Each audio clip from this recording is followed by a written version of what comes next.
Well, hello, everybody. Welcome to Markham, Unionville. I'm here with my absolute terrific colleagues here in the York region, and I have one thing to say, which is I am the Markham Thornhill MP. My name is Mary Ng, and I'm looking for a partner in Ottawa. That partner is Paul Chiang. My wonderful, incredible friend who has had such a long service here in Markham Unionville. Many of you know him personally, but what I'm going to do is I'm going to introduce my very good friend and colleague, Bill Blair, who is going to say some really wonderful words about our friend Paul Chiang. Excellent. And the Prime Minister, and you see, Bill is a little taller.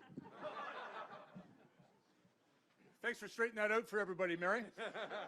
Good afternoon, everyone, and I am delighted to be here in Unionville and delighted to be here at the Unionville Arms. I learned as I was walking through the door that this place is owned by a couple of my old high school comrades, and so we are all McDonald Black Scots. As most of you know, I spent 39 years just a little south of here as a police officer and as the police chief for 10 years.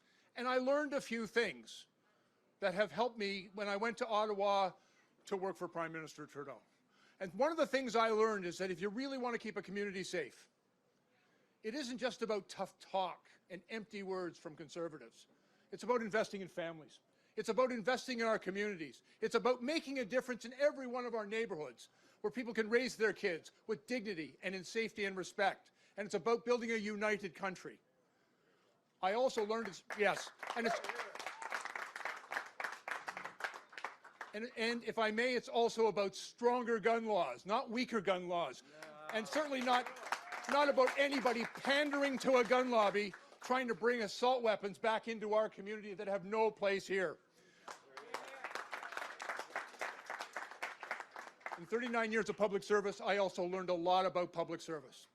And it's one of the reasons I'm so proud to stand here with my friend and colleague, former colleague in policing, hopefully future colleague in service to this community in Ottawa, Paul Chiang. You know, when I was the police chief in Toronto, one of my closest partnerships was with the York Regional Police Service. And with Chief Armin Labarge, Chief Eric Jolliffe, and Chief Jim McSween, we always knew that we had a great policing partner. But for all of those police chiefs, the one thing that was in common for all of them is they always had an incredibly gifted, dedicated individual standing at their side, a person who knew his community, who served his community, who reached out to people, who built this community in so many ways and helped prevent crime and to keep it safe. And I'm talking about Paul Chiang.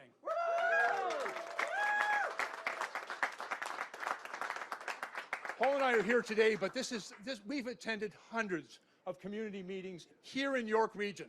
You know, there's a motto across the back of their police cars that said, "Deeds speak."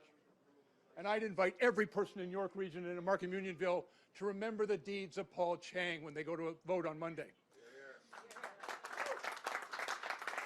And I promise the last, another important thing I learned as the Chief of Police in Toronto is about the true nature of leadership.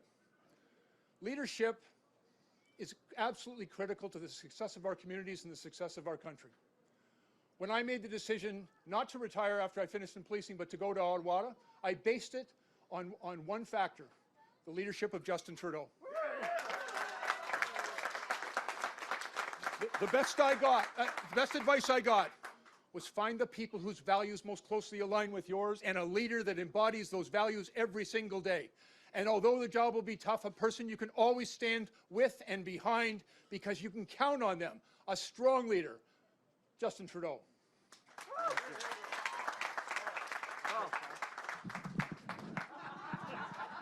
Thank you. There we go. I get to be roadie. Leadership is service. Thank you, sir. Good afternoon, everybody. Thank you, Bill, and thank you, Mary, for those kind words to introduce me. First, I would like to welcome everyone to my riding, Markham Unionville, and this is also my home. I have been a resident of York Region for the past 32 years, and I was a police officer here at York Region for the past 28 years. I serve our community right here in Markham Unionville, and I'm hoping, with your help, that I will go to Ottawa and serve you all again.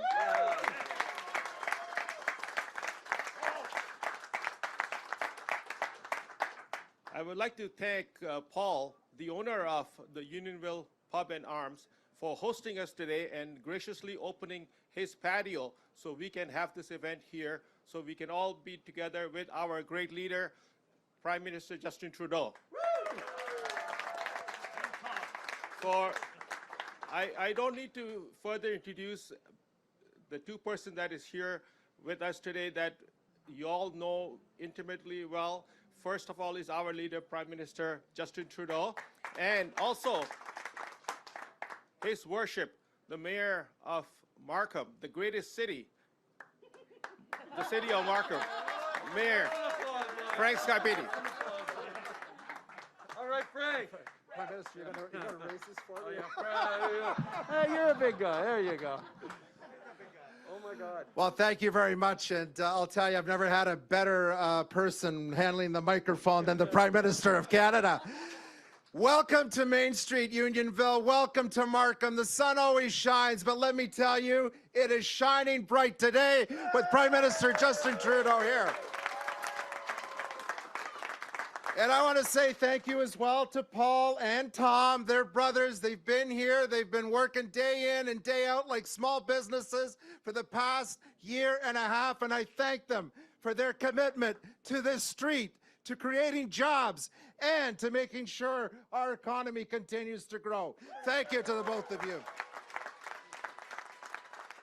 Now, before we get to a very special guest, I just want to talk about things a little closer to home.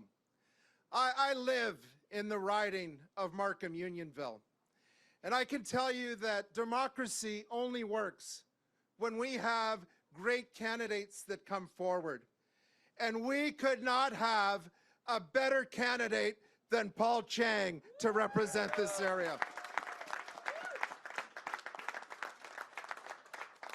As mayor, I don't talk about federal politics that much because I represent everyone. But I'll tell you one thing. This community deserves an MP that brings people together and doesn't tear us apart.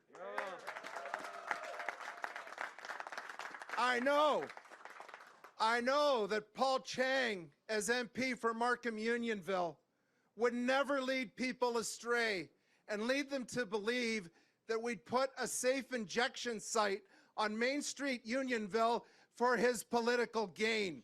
I know Paul knows better than that. I know that if Paul Chiang was the MP, that he would never have created the falsehoods in the community when we were hosting the Syrian refugees. Claims about the fact that they would take over our community, create crime in our community. Let me tell you something. When we housed the Syrian refugees here in Markham, we did not have one phone call to the police for a disturbance. In fact, those refugees were grateful that Canada were welcomed here, and particularly in the city of Markham. And I'll tell you where more police showed up. It was at the demonstration protesting the Syrian refugees that our MP went to. What a disgrace. Paul, I know that you will do better. And so I am looking forward to Paul Chiang being the MP for Markham Unionville because Markham Unionville deserves a great MP, and I know that you'll be there. Now, if I could, we're here today on Main Street, Unionville, in the city of Markham, but we're standing here with Team York Region. And I have never seen a stronger group of MPs that have worked with local municipalities, cities, neighborhoods, and communities in York Region. And we've had a real champion in Minister Mary Ng. She has done a great job representing the government here.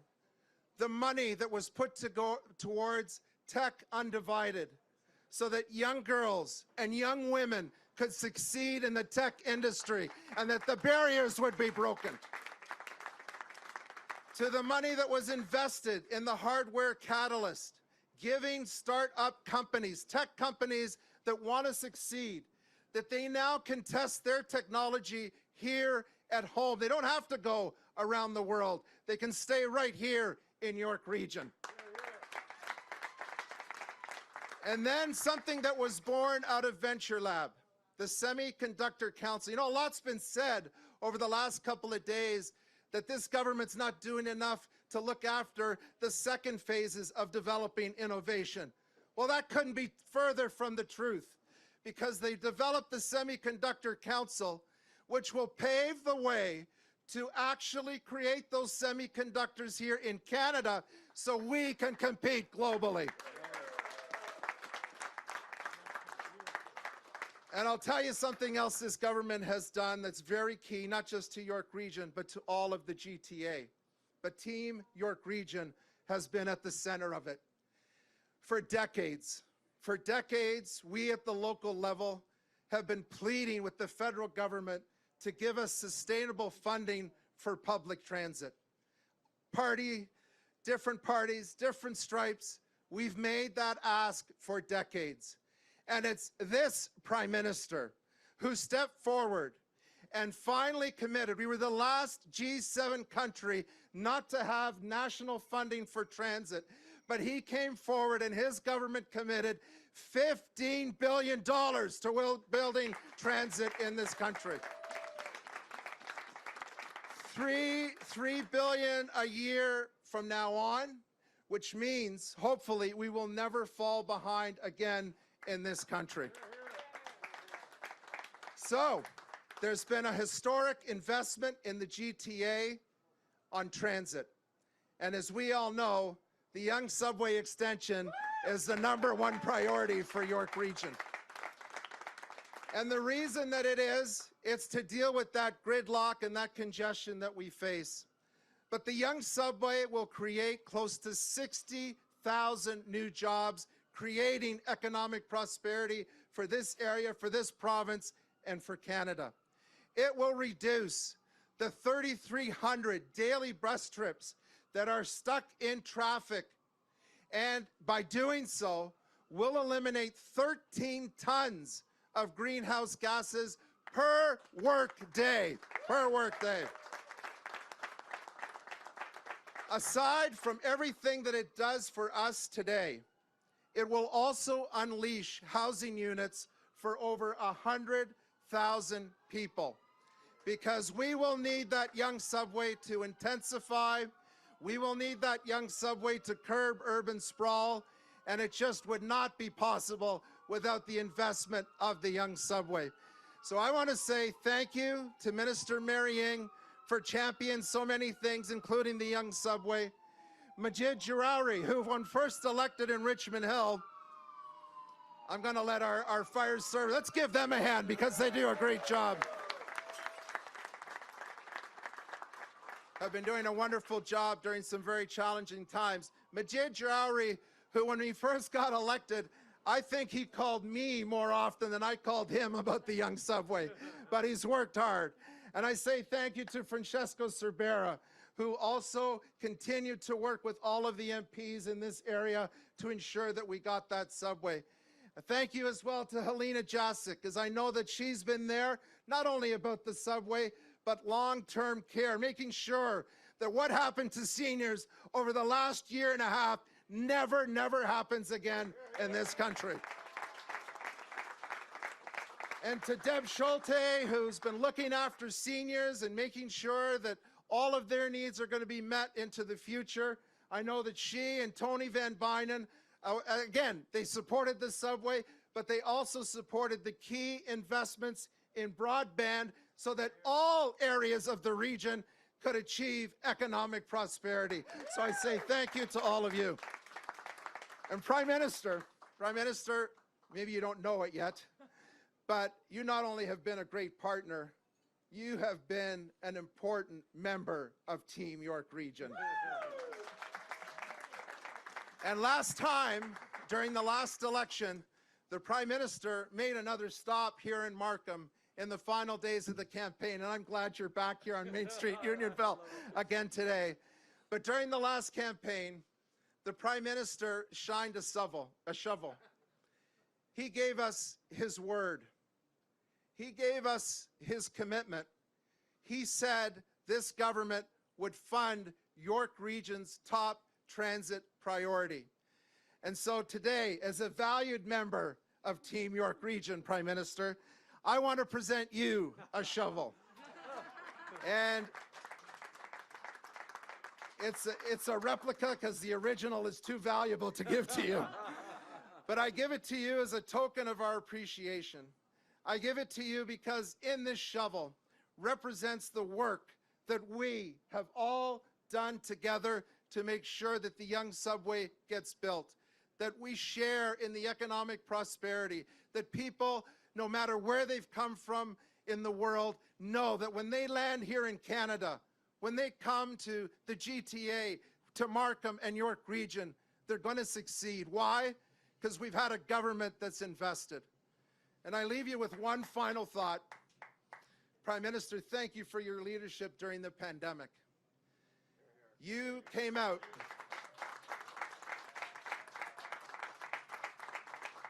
You came out every day and you spoke the truth. You spoke reality. And you said that we all needed to come together. But as you have said, words are not enough. You made sure that the right investments were made. And today I can tell you, Main Street Unionville would look a little different without the support that this government gave to small businesses. It's been challenging times for families. I can tell you many families would look a lot different if it wasn't for the support of this government. And sad to say, I really congratulate you for the tremendous work that you did in securing vaccines for this country. Tremendous work. In York Region, and I'm proud of our residents here, we have over 80% of our population double vaxxed, over 80%. But that wouldn't have been possible without your leadership, Prime Minister. And you just think about our friends in Alberta today, the rest of Canada, if it hadn't been for the leadership, the way that this pandemic has been managed, I think the rest of Canada would be looking a lot like Alberta today. And thank goodness that we had a Prime Minister and a team that thought about what needed to be done, that rolled up their sleeves, that cared about Canadians, families, and their businesses. And I'll tell you, we are going to have a bright future moving forward. And Prime Minister, take this shovel, get more work done, and thank you for coming to Markham. Thank you. Do you want to come out of here just for a second?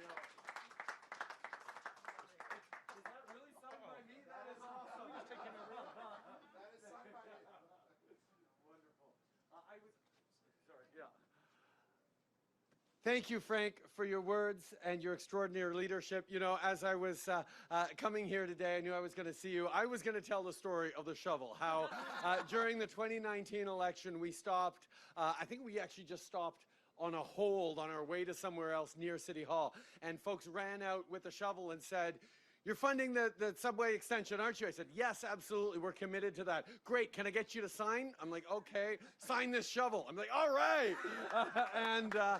And we did, and we delivered. But for all the fact that we were there to deliver, we wouldn't have been able to deliver had it not been for the leadership of your extraordinary Mayor, Frank Scarpitti, in pushing this project and making it happen.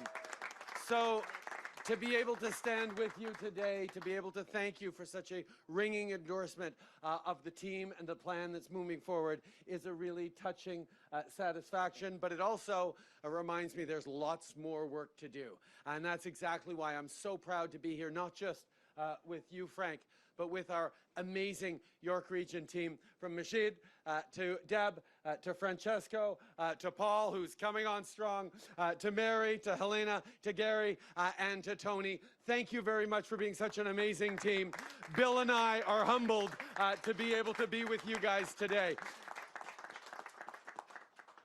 This is a really important time. We know the country's at a crossroads right now. where we're going to have to make some really big decisions about how we move forward. And the first one of those, for everything we did during the past 18 months of sticking together as Canadians, as Frank mentioned, every time I came out of the House to speak with Canadians about the challenges we were facing and how we were going to pull through together, we knew that being there for each other, that supporting people, that supporting business owners like Paul and Tom, who've done incredible work, bouncing back, we needed to continue working for each other. And that's what Canadians did in sticking up for each other. And we supported Canadians by inventing the CERB and delivering the wage subsidy and small business loans and rent supports and supports for seniors and supports for young people and extra supports for families and all those things that would allow us to hold on through those dark moments of the pandemic and get through it as healthy and safe as possible, which we did. But also, an integral part of this, which the Conservatives still don't understand, was the best way to ensure that businesses come roaring back, that Main Street comes roaring back quickly, was to be there to support people no matter what it took, as much as it took, as long as it took. And that's why our economy's doing so well. We've now recovered 95% of the jobs lost during the pandemic, compared to 76% recovered in the United States. We are doing well because Canadians stood up for each other, stuck up for each other, and were there for each other from coast to coast to coast.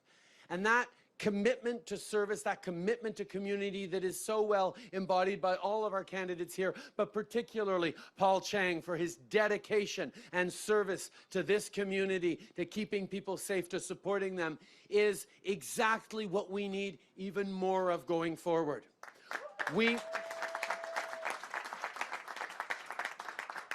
Because we need to make sure we're moving forward in the right way. And the first thing we need to do is end this pandemic for good. We can't talk about restoring our economy fully or getting back to the things we love unless we get through this pandemic as quickly as possible. The only way to do that is with vaccines, is with proof of vaccinations, is with making sure that travelers are vaccinated.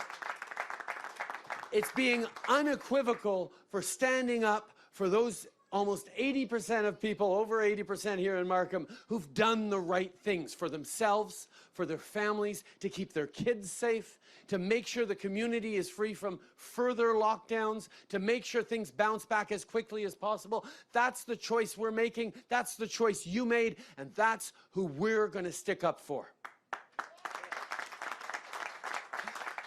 But to do that, we need strong, unequivocal leadership. And we have shown exactly that we are not flinching. We are moving forward on vaccinations as the way through. Mr. O'Toole isn't doing that. Mr. O'Toole wants all of Canadians to get vaccinated, but can't even make sure his own candidates are vaccinated. How do you want to lead the country in getting vaccinated if you can't lead the people who signed up to follow you?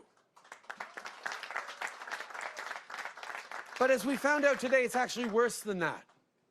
Not only does he not ensure that they're all getting vaccinated, he's actually told the ones who are vaccinated not to talk about them being vaccinated. What kind of leadership is that? What logic is that? That you'd tell people, no, be quiet about the fact that you did the right thing and got vaccinated. Why would he possibly do that? Because he doesn't want to embarrass the members of his team who are anti-vaxxers.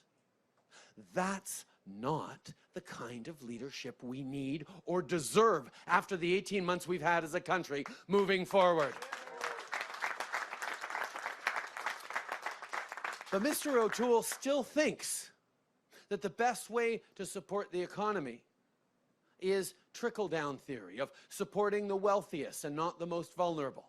Well, we demonstrated over the past 6 years that we could lift 1 million people out of poverty at the same time as we created 1 million jobs. We demonstrated with the reducing taxes for the middle class by raising them on the wealthiest 1%. We demonstrated with putting more money in the pockets of middle class families through the Canada Child Benefit, tax-free every single month, that we knew how to grow the economy. And Mr. O'Toole simply doesn't understand the economy.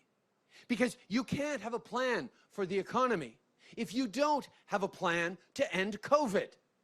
You don't have a plan for the economy if you don't have a plan for $10 a day childcare right across the country to get kids the best chance, families save money, and our economy comes back because women rejoin the workforce. And you don't have a plan for the future of our economy if you don't have a real and ambitious plan to fight climate change. And he doesn't. And that's what's at stake in this election. A very straightforward choice Canadians get to make on Monday. Do we continue to move forward for everyone? Do we stand up for $10 a day childcare? Do we stand up for a real housing strategy that is supporting people to buy their first homes, making more homes by working with municipalities to the tune of $4 billion and defending homeowners' rights? That's what's on the table, and he wants to take Canada backwards by giving tax breaks to the wealthiest landlords. That doesn't create housing. That doesn't help families. He continues to question the ability to, he continues to allow his MPs to vote against a woman's right to choose. 80 of them voted to restrict abortion rights in the last parliament. So no matter how much he says he might be pro-choice, he's not a pro-choice leader, because a pro-choice leader actually leads in ensuring that his team fights for women's rights every single day. And his plan on fighting climate change is to go back to the Harper Plan on fighting climate change. The Harper Plan that for 10 years we lost ground on fighting climate change, but we lost ground on the jobs and innovation that are so necessary to compete in a world that is shifting towards lower emissions and decarbonizations. That is the challenge that we are facing. That is the challenge that we are meeting as a Liberal Party with the most ambitious plan to fight climate change this country has ever seen. And Mr. O'Toole wants to take Canada back. Well, it's up to all of us to not let him do exactly that. Vous savez, on est au moment de la campagne où beaucoup de gens se disent « OK, je veux vraiment empêcher les conservateurs de se faire élire, mais je veux aussi voter pour le meilleur plan pour l'environnement, le meilleur plan pour les familles, les meilleurs plans pour l'économie. » Ben, dans cette élection, le seul parti qui peut empêcher les conservateurs de former le pouvoir et qui a le meilleur plan progressiste pour le pays, c'est le Parti libéral. The reality is, we're at this point in the campaign where people sort of say to themselves, especially progressive Canadians, say to themselves, I know if I want to stop the Conservatives from forming government, which I do, I really should vote for the Liberals. But at the same time, I want to vote for the most ambitious plan on the environment. I want to vote for the best plan for families. I want to vote for the party that's going to support workers. And those people who look at the platforms and listen to experts realize that both of those choices are the Liberal Party of Canada. The experts are unanimous.